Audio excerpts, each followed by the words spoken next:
বাবা রে বাবা, কি গরম! সূর্যি মামা, তুমি তোমার তেজ যদি একটু কমাও তাহলে বড় ভালো হয়। বৃষ্টিরও তো দেখা নেই। মরণ বলি, বসে আছো কেন? রাজসভাতে যাওয়া নেই? গিন্নি, আছে, যাওয়া আছে, তবে আজ সবাই একটু দেরি করে যাবে। খুব গরম পড়েছে কি না? আরে বাস, গিন্নি, দেখেছো? তোমাকে তো সারা জীবন দেখে আসছি গো, নতুন করে আর কি দেখার আছে? আমাকে না, আমাকে না, নারকোল গাছে দেখো কত ডাব হয়ে রয়েছে। দেখেছি, ডাবের জল পেট ঠান্ডা করে শুনেছি, তবে কারো মাথা বিগড়লে মাথা ঠান্ডা করে না। হ্যাঁ, আমি তোমার মাথা ঠান্ডা করার কথা ভাবছি না গিন্নি। কি? শোনো, ডাব অনেক হয়েছে, কিছু ডাব পেড়ে নিয়ে যাই মহারাজের জন্য। মহারাজ ভারী খুশি হবেন। সে তো বুঝলাম, কিন্তু এত ডাব পারবে কে? তুমি বলি, বুড়ো বয়সে কি হাত পা ভেঙে শুয়ে থাকতে চাও? ওই যে এই গুলটে, ন্যাপলা, এদিকে আয় তো। এই যে, এখন আমার একটা কাজ কর দেখি। কি কাজ দাদু? ডাব পারতে হবে, বুঝলি? কিন্তু আমি ডাব নারকল কিচ্ছু খাবো না। আচ্ছা আচ্ছা, তোদের জন্য বিকেল বেলা মুড়ির মোয়া নিয়ে আসবো, কেমন?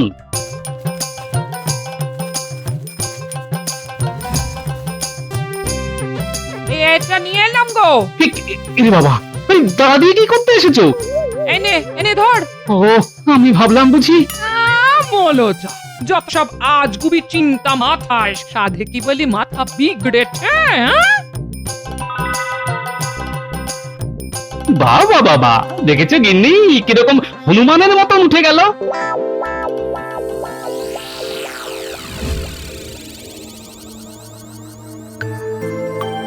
কি ব্যাপার রানী? দাসী মুখে খবর পেলাম তোমার নাকি শরীর খারাপ হয়েছে। পেটে খুব যন্ত্রণা শুরু হয়েছে মহারাজ। সে কি? এমন তো হবার কথা নয়। না না না না, রাজবৈদ্যকে এক্ষুনি খবর করতে হচ্ছে। আই, কে আছো? এক্ষুনি রাজবৈদ্যকে খবর দাও, বলো এক্ষুনি রানীমার অন্দরমহলে চলে আসতে। রানীমার শরীর ভালো নেই। আজ্ঞে মহারাজ।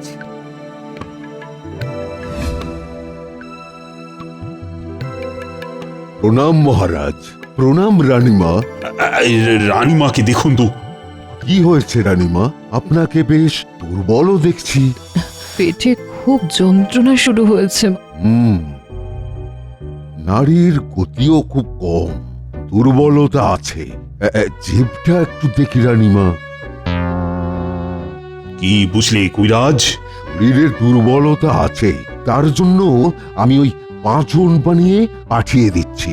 দিনে 5 বার, সেই পাঁচন 3 দিন খেতে হবে। ওরে বাবা! একই সাথে রানীমার পেট গরমও হয়েছে। মনে হচ্ছে অতিরিক্ত গরম পড়েছে এবার, সেখান থেকেই হয়েছে। তাহলে পেট ঠান্ডা করার উপায়? ডাবের জল, ওটি খেলেই পেট ঠান্ডা হয়ে যাবে, রানীমাও সুস্থ হয়ে যাবেন। চিন্তা করার কিচ্ছু নেই। আমার বাগানেই তো অনেক ডাব গাছ আছে, কিন্তু জল খুব খারাপ। এর কারণ মালিও কিছু বলতে পারেনি। বিজ্ঞানীকে বলেছি ভালো করে যদি ডাব গাছের সার আবিষ্কার করতে পারি। তাহলে বাজার থেকেই আনাতে হবে। আর একজনের কথা আমি বলতে পারি। কে? গোপাল। ওর বাড়ির ডাবের জল গত বছর আমি খেয়েছিলাম, খুব মিষ্টি আর খুব ভালো। তাই নাকি? গোপাল সব সময় আমাদের মুশকিল আসান। আপনি গোপালকে বলুন ডাব নিয়ে আসতে। আমি ডাবের জল চেয়েছি শুনলে গোপাল ডাব নিয়ে নিশ্চয়ই আসবে। নিশ্চয়ই নিশ্চয়ই। কবিরাজ, তুমি পাঁচন বানিয়ে রানীকে শিগগিরই দাও। আমি রাজসভায় গোপালকে পেয়ে যাব, এক্ষুনি বলে দিচ্ছি। আশা করি ওর বাড়ির কাছে ভালো ডাব হয়েছে। এসব কি গোপাল? প্রণাম মহারাজ, আমার দেরি হবার জন্য মার্জনা চাইছি। আসলে এই থলে এত ভারী হয়েছে যে এটাকে বয়ে নিয়ে আসার লোক জোগাড় করতে সময় লেগে গেল মহারাজ। এত ভারী তা এতে কি আছে বলো তো গোপাল? মহারাজ, আমি সবার জন্য আমার বাড়ির গাছের ডাব নিয়ে এসেছি। খুব ভালো ডাব হয়েছে দেখলাম, তাই ভাবলাম নিয়ে আসি। রাজসভা শেষ হলে রানীমাকেও দিয়ে আসবো মহারাজ। গোপাল, গোপাল, তুমি আমার যে কি উপকার করলে আমি বোঝাতে পারবো না তোমাকে। কি হয়েছে মহারাজ? শোনো শোনো গোপাল, রানীর খুব শরীর খারাপ, তা বৈদ্য রানীকে ডাবের জল খেতে বলেছে। এও বলেছে তোমার বাড়ির ডাবের জল খুব মিষ্টি, রানীর নিশ্চয়ই পছন্দ হবে। রানীর এখন খুব প্রয়োজন ডাবের জল খাওয়া। সে কি মহারাজ, তাহলে তো আর বিলম্বের কোনো প্রশ্নই ওঠে না মহারাজ। চলুন চলুন, এক্ষুনি রানীমার কক্ষে চলুন। হ্যাঁ হ্যাঁ হ্যাঁ, সেটাই দরকার। তা তোমার গাছে আরো ডাব আছে তো? বিলক্ষণ মহারাজ, অনেক ডাব হয়েছে। বেশ বেশ বেশ, শোনো, আজকের মতো রাজসভা এখানেই শেষ।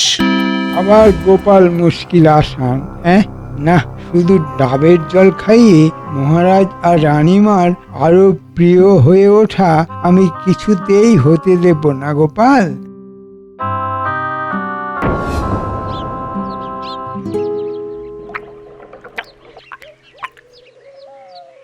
কি মিষ্টি ডাবের জল! তুমি আমার বড় উপকার করলে গোপাল। আমার শরীর এখন অনেকটাই সুস্থ লাগছে। বলো গোপাল, তুমি কি চাও? কি বলছেন রানীমা, বাড়ির গাছের ডাবের জল মিষ্টি, এটা হলো আমার সৌভাগ্য রানীমা। সেই ডাবের জল রানীমা খেয়ে সুস্থ হবেন, এটা হলো আমার পরম সৌভাগ্য। রানীমা খুশি হয়েছেন, এটি হলো আমার অতি পরম সৌভাগ্য। তবে গোপাল, তোমাকে কিন্তু রোজ 2টি করে ডাব নিয়ে আসতে হবে রানীমার জন্য। কি পারবে তো? বলেন কি মহারাজ, এই সামান্য কাজটুকু করতে পারবো না? নিশ্চয়ই আমি ডাব নিয়ে আসবো মহারাজ।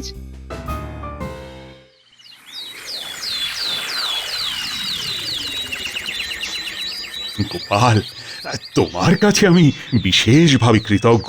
কেন আমাকে লজ্জা দিচ্ছেন মহারাজ? আমি এমন কি আর করেছি? সত্যি গোপালের কত বিনয়! মহারাজ, কথা মতো আমি 2খানি ডাব রানীমার কাছে পৌঁছে দিয়ে রাজসভায় এসেছি। রানীমা বেশ ভালো আছেন। মহারাজ, রানীমাকে রোজ কি ডাবের জল খেতেই হবে? কবিরাজ, তুমি বলো। মহারাজ, ডাবের জল পেটের এবং কোষ্ঠের জন্য ভীষণ উপকারী। তাই রানীমা রোজ যদি কিছুদিন ওই ডাবের জল খেয়ে যেতে পারে, তাহলে রানীমার খুব উপকার হয়। নিশ্চয়ই নিশ্চয়ই।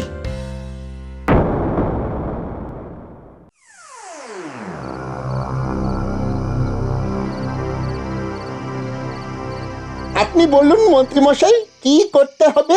এক লাহমাই করে ফেলবো, শুধু আপনি আমাদের দিকটা একটু দেখবেন। ওদের চিন্তা করতে হবে না, শুধু আমার কাজটা করে দিলেই হলো। বলুন তো, ওই গাছটা কেটে উড়িয়ে দিচ্ছি।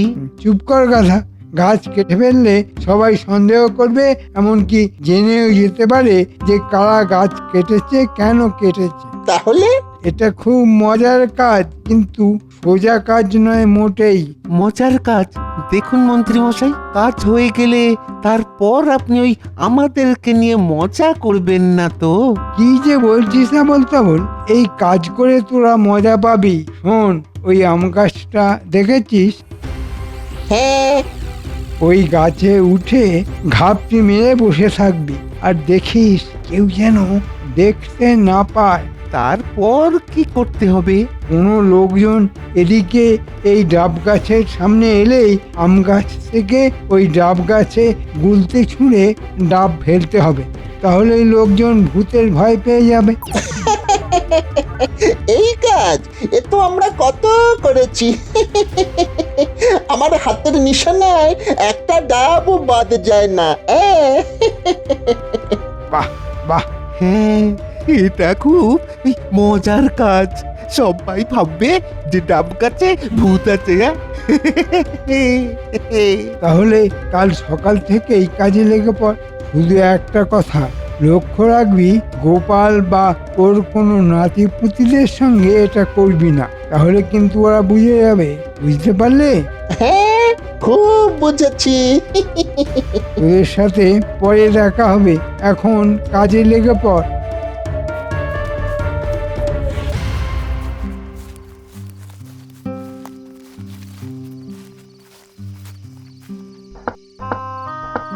কে এলো এত রাতে? আহ পণ্ডিত, তাড়াতাড়ি দরজা খোলো।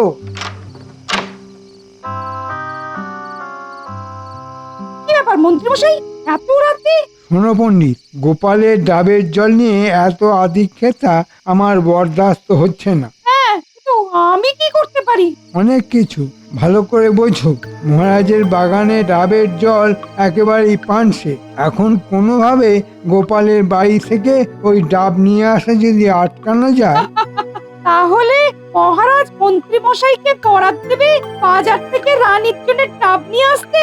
সেই ডাব আনার খরচের লভ্যাংশ তুমিও পেতে পারো, যদি আমার কথা শোনো। মানে কিভাবে? আমি কি করব? তোমাকে কাল রাজসভায় বলতে হবে গোপালের ডাব গাছে ভূত আছে। তুমি প্রমাণ পেয়েছো, কেউ ওই গাছের পাশ দিয়ে গেলে ডাব নিজে থেকে নিচে এসে পড়ছে, কারো মাথায় যখন খুশি পড়তে পারে। এটা তো বেলগাছ নয়, তাই ব্রহ্মদত্তের কথা বলা যাবে না, তবে আরো ভয়ঙ্কর কোন ভূতের কথা বলা যাবেই।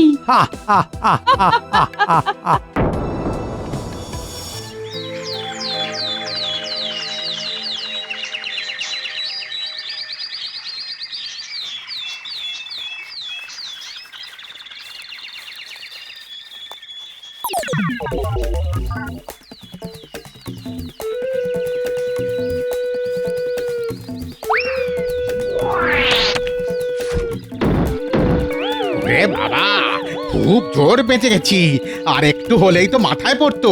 চল যাওয়া যাক।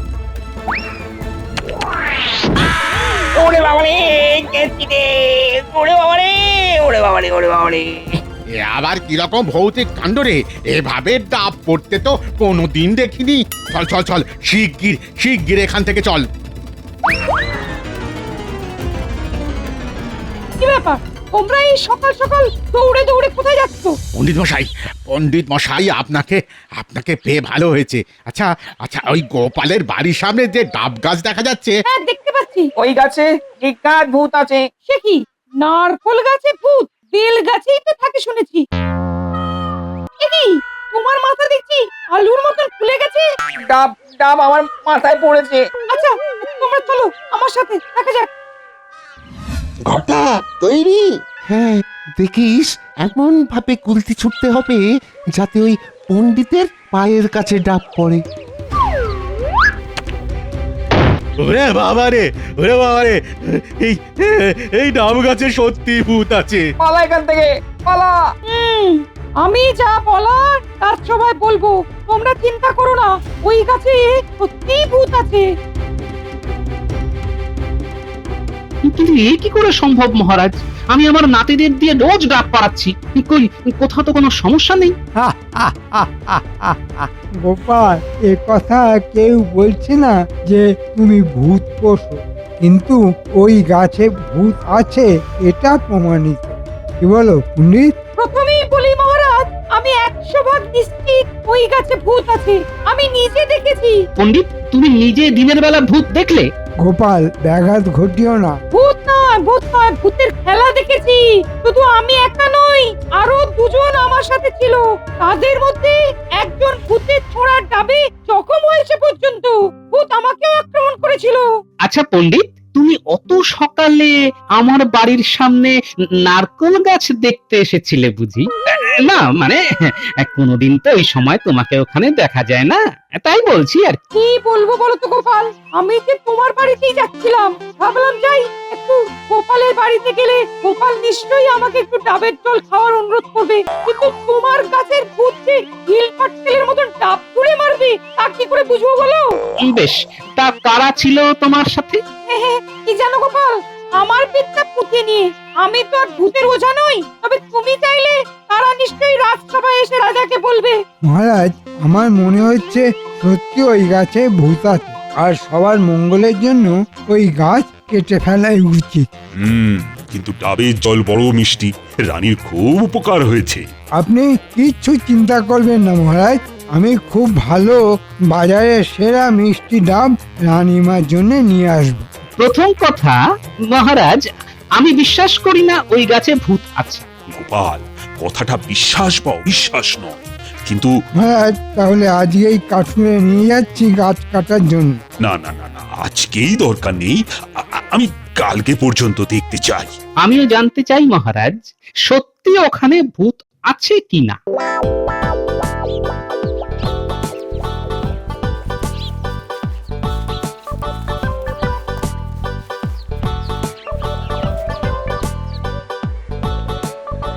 কি জানি এরকম কেন ঘুরছে? এখন তো কিছু হচ্ছে না। মনে হচ্ছে ভূতের কোনো উদ্দেশ্য আছে আমার গাছটিকে নষ্ট করা। নজর রাখতে হবে। এসে গেছি সব। এই নে মুরগির মোয়া।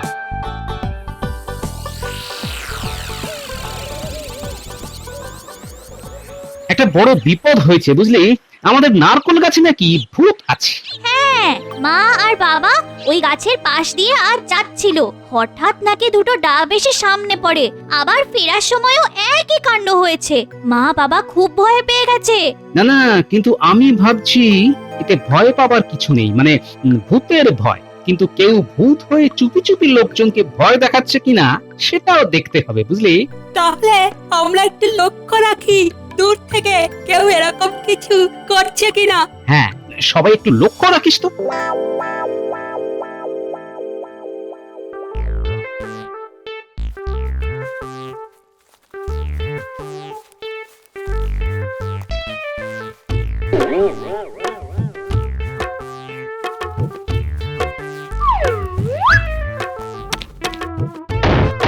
ওরে হাবুল, হাবুল, ভাগ ভাগ ভাগ! ওরে এই গাছে ভূত আছে রে, সত্যি ভূত আছে। ঠিক বলেছিস, আজকাল মহারাজের কাছে যেতে হবে। আরে বাবা, বাবা!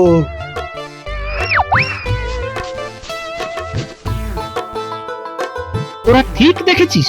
আগো দাদু, ওই আম গাছ থেকে একটা গুলতির মতো জিনিস ছুটে যাচ্ছে আর ডাব পড়ছে। তাহলে আম গাছে ভূত আছে। হ্যাঁ, ওই ভূতকে তাড়াতে হবে। তোরা এক কাজ কর বুঝলি, অনেক ডাবের খোলা পাথর যা যা আছে সব জড়ো কর, আমি আসছি।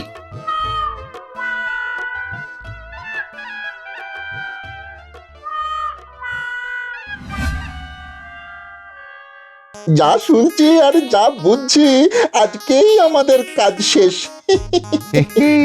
আর মন্ত্রী মশাই আমাদেরকে অনেক মোহর বকশিস দেবে বলেছে। কাজ করছি বটে, কিন্তু মন্ত্রীর কথায় কোনো বিশ্বাস নেই বুঝলি, যতক্ষণ হাতে করে না দিচ্ছে।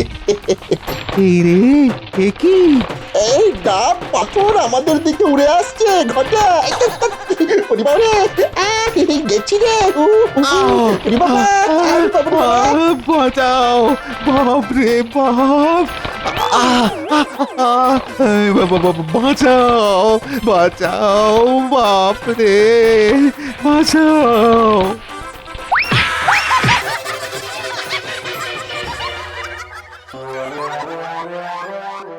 সবাই আজ সকালে ভূতের তাড়া খেয়েছে, তাই ওই নারকোল গাছ আর না কেটে তো কোনো উপায় নেই গোপাল। মহারাজ, তাহলে এখনই শুরু করা যাক। এটাই আমাদের আজকে সব থেকে বড় কাজ। গোপাল, তুমি কিছু বলবে? ভূত আমি ধরে ফেলেছি মহারাজ। মহারাজ যদি একটু কষ্ট করে আসেন তাহলে নিজের চোখেই ভূত দেখবেন। কিসব বলছো গোপাল? তুমি এভাবে মহারাজের অমূল্য সময় নষ্ট করতে পারো না। আমি সবাইকেই অনুরোধ করব ভূত দেখতে যাবার জন্য। রানীমাকেও জানিয়েছি। রানীমা ইতিমধ্যে চলেও গেছেন। সে কি?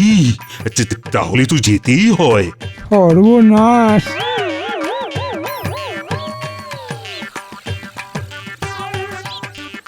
মহারাজ, এই হলো আপনার ভূত। ভূতেদের নাম বটা আর ঘটা। এই আম গাছে লুকিয়ে গুলতি ছুঁড়ে ডাব ফেলে লোকজনকে ভয় দেখানোই ওদের কাজ ছিল। ওদের কারসাজি আমার এই নাতি নাতনিরা ধরে ফেলেছে। কেন কেন তোরা এরকম করছিলিস? মহারাজ, এদেরকে জিজ্ঞাসা করুন কে ওদের এমন করতে বলেছিল।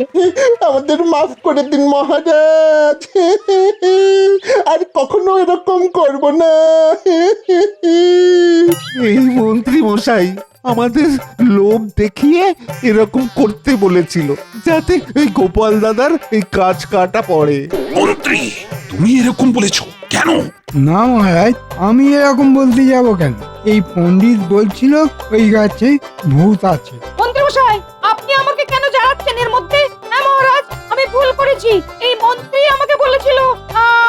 আমিও লোভের মোহে পড়েছিলাম। পণ্ডিত তুমি? আসলে মন্ত্রী সহ্য হচ্ছিল না যে গোপালের আনা ডাবের জল খেয়ে আপনি সুস্থ হয়েছেন। মন্ত্রী ভেবেছিল ওই গাছ কাটা হলে বাজার থেকে ডাব নিয়ে আসবে আপনার জন্য, হাতে সে কিছু কামাবে। পণ্ডিত তুমি এখান থেকে চলে যাও। 7 দিন তুমি এই রাজসভায় আসবে না, এটাই তোমার শাস্তি। আজ্ঞে মহারাজ।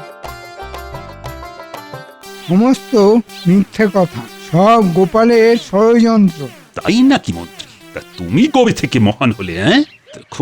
এখন তোমার কি শাস্তি হয় সেটাই আমি ভাবছি। মহারাজ, মন্ত্রী মশাই যখন সবাইকে ভূতের ভয় দেখিয়েছে, তখন তাকেই ভূত বানালে কেমন হয়? ঠিক বলেছ গোপাল। আমার কাছে চুনও আছে আর আলকাতরাও আছে। শুভস্য শীঘ্রম নিয়ে আসা হোক। মহারাজ, এসব কি? তোমার পাপের শাস্তি মন্ত্রী। এই ডাব গাছের সামনে আগামী 1 পক্ষ তোমাকে সারা দিন ভূত সেজে দাঁড়িয়ে থাকতে হবে। ওরে বাবা, ওরে বাবা, মহারাজ, মহারাজ আমাকে ক্ষমা করে দিন, আমাকে ক্ষমা করে দিন। ক্ষমা তো করিয়েছি, না হলে তো গারদে পুড়ে রাখতাম। এই তো এসে গেছে। এই যে ছোটরা, তোমরা দারুণ কাজ করছো। এখন মন্ত্রীকে ভূত সাজাও দেখি।